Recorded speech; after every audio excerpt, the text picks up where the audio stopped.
Now see, you are learning about the topic that is elasticity.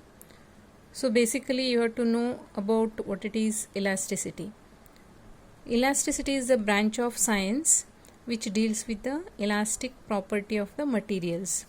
So there the deforming force which is playing very important role. So deforming force is a force which produces deformation. Deformation means it is the change in the dimension, that is length, volume and shape. So restoring force is the force which is equal and opposite to the deforming force. So that restores the body to its original state when you are removing the deforming force. Means body gets its original state. Next see, elasticity and elastic property. So it is a property of the material by virtue of which body regains its original shape and size when you are removing the deforming force. Next, similarly you see here plasticity, that is called as plastic property.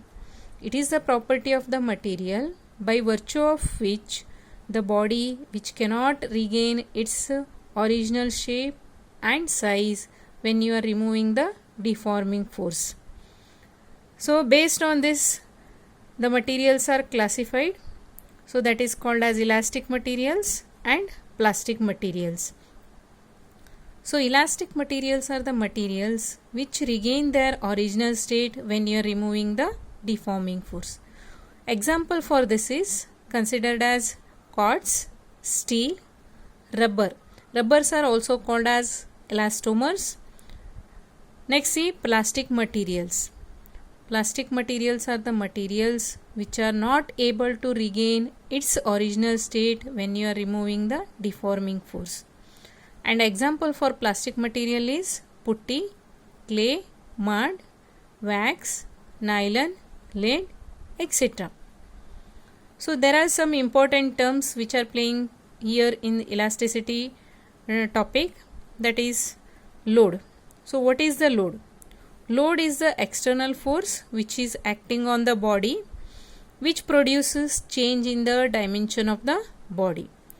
Similarly, what is stress and what is strain? So stress is the force which is acting per unit area of cross section of the body. So that may be wire, rod, anything. Next, what is stress? Stress is restoring force per unit area of cross section of the wire or rod. So that stress is represented by force by area. So unit is considered as here Newton per meter square.